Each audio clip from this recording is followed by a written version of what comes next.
It was being talked about for quite some time. It's no secret that Ford was languishing in India.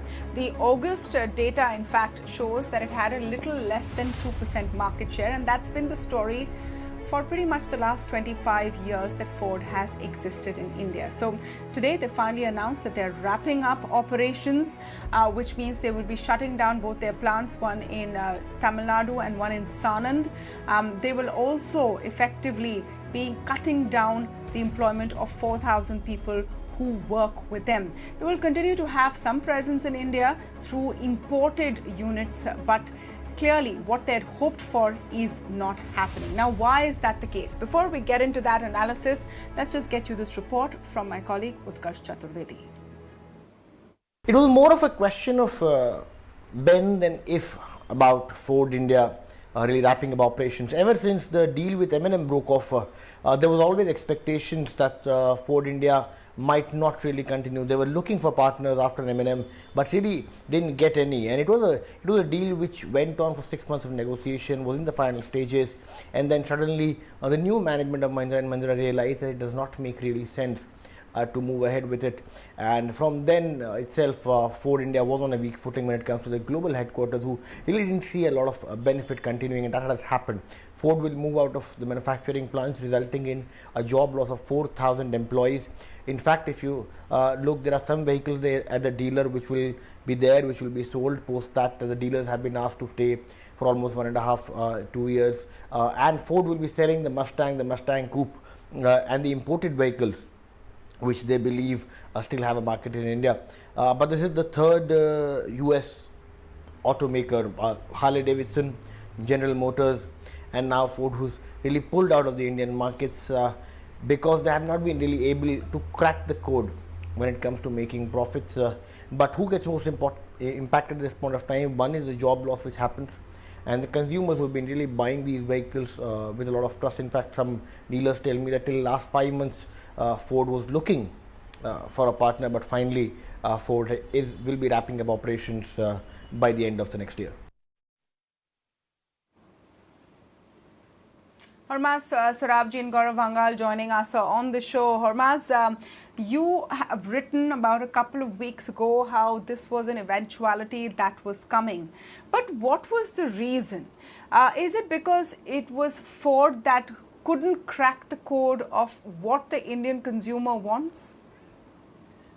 Well, I think it's actually it started with that because they've been around for 27 years, and what have they got to show for it? $2 billion worth of accumulated losses and a measly 2-3% of market share. So obviously they haven't cracked the code. I think it's fundamentally a cultural or a mindset issue with a lot of the Western manufacturers, because just their cost structures and the way they think on cost is just totally out of whack with what needs to be done over here.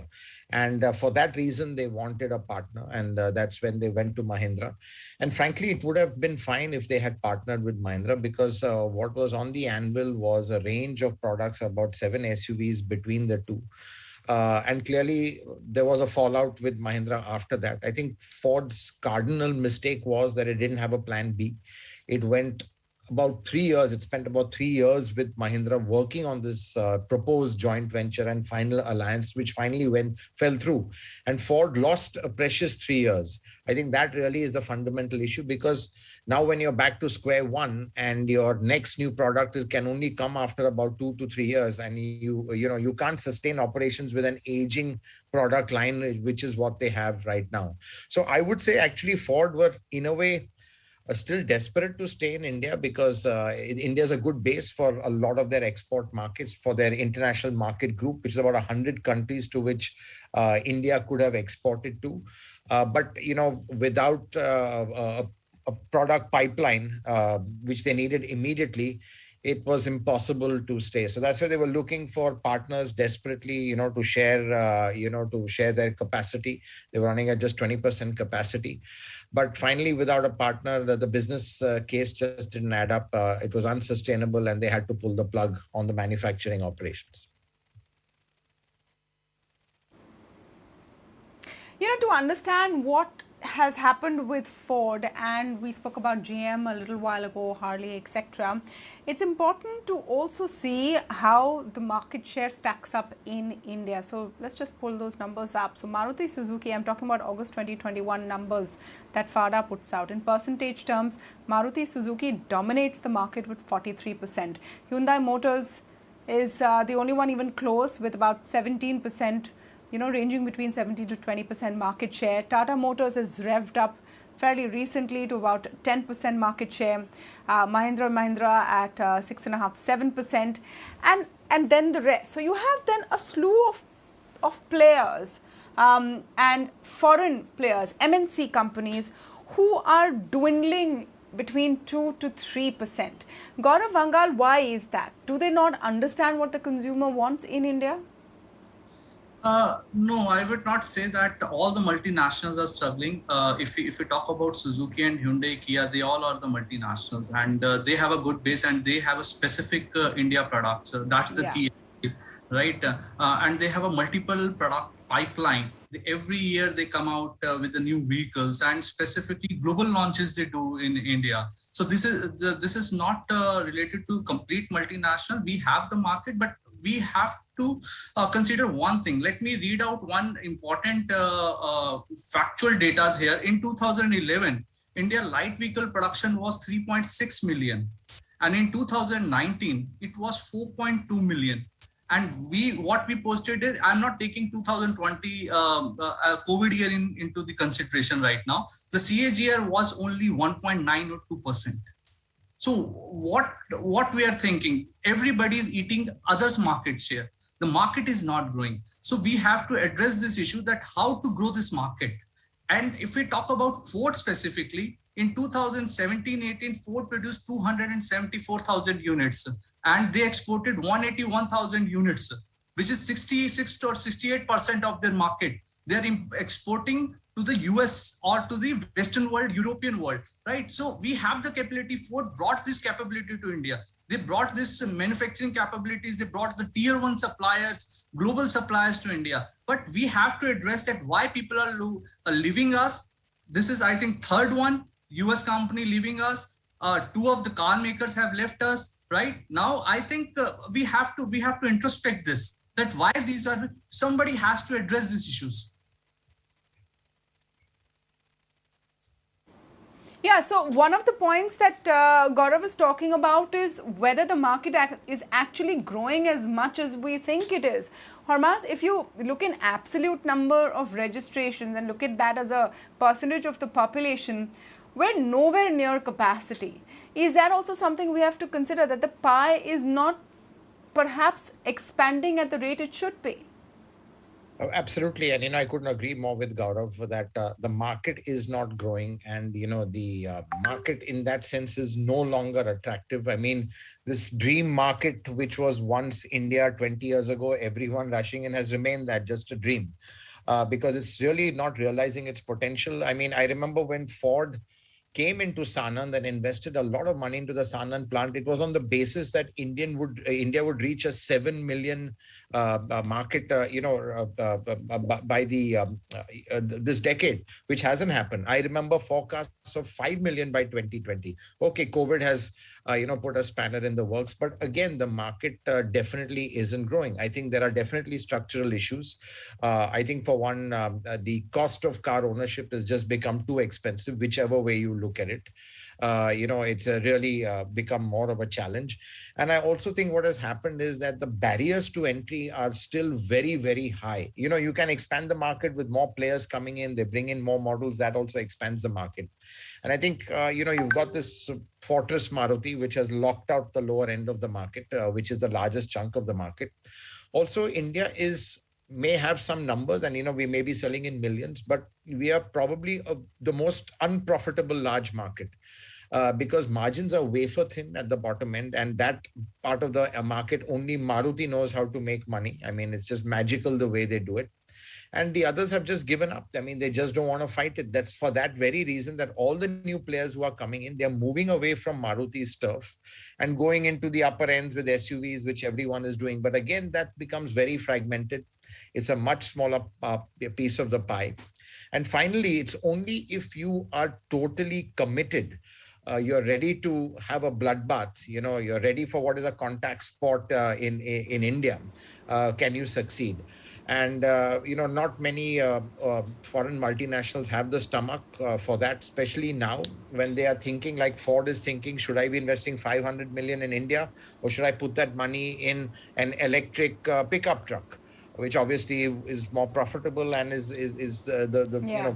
what happens in the future. So really, India is not that attractive a market. It has also come down in priority in terms of everyone's resource, because today everyone's got finite resources and they're deploying it in areas which will secure their future, which is largely electrification, new technologies like autonomy, and markets that are more profitable where they can make money and not throw good money after bad. But that's where we want to be. I mean, if you look at what is being reported on the new PLI for the auto sector, all the schemes for electric vehicles, Hormazd is a follow-up for you. That's where, India wants to move towards. We are committed to clean technology. We are committed to electric vehicles. Is that not going to open up the space further, or is there still a little bit of confusion about where policy will follow? Look, at the end of the day, the one who decides whether you succeed or fail is the consumer. I mean, it's being done for the consumer. Are you making cost of ownership easier? Are you making car ownership easier? Definitely not. You can have all these schemes and all that, but you see any, let's say, dominant player, they're very, very strong first in their home market, and then you can think of exports and stuff like that. I mean, it's impossible to sustain just an export operation without having a strong domestic base. I mean, even GM, which was doing that, they finally wound up. Ford, of course, can't do that again without a domestic base. So, I think, one has to really address the whole issue of mobility, car ownership. Of course, EVs are coming, but don't forget that at the end of the day, we are a very, very cost-sensitive market. I mean, there's just a massive affordability issue still. Our rates of motorization are still very low. And, unless you address this, that, from the consumer point of view, I don't think, the market will really grow the way it should. So I think that has to be addressed first before anything else.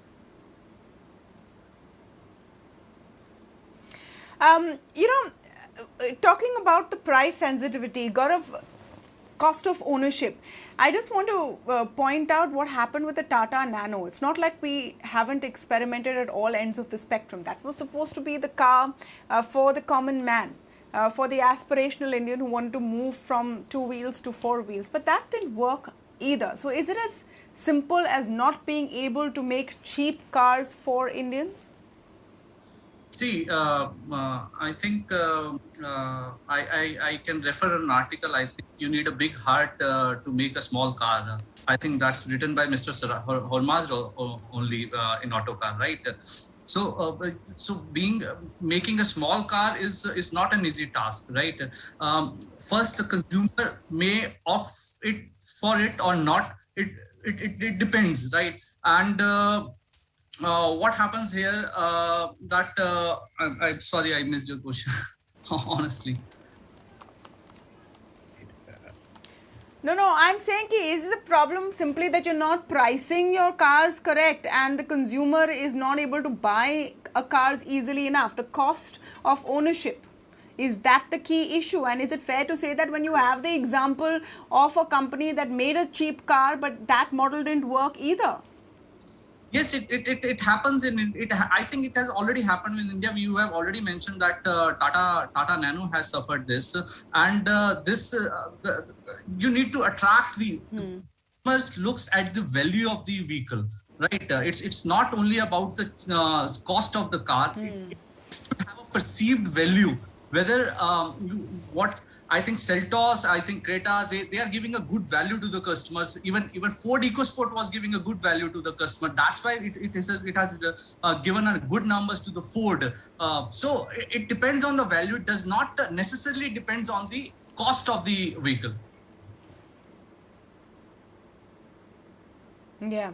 So value for money, having enough of a network to service a wide market like India. Well, there seems to be only one player that has cracked it so far and is leading from the top, Hyundai, coming in at a close second. Can the others also continue? That really is the big question. But Ford exiting definitely shows what the problems are on a larger scale as well. Let's just listen.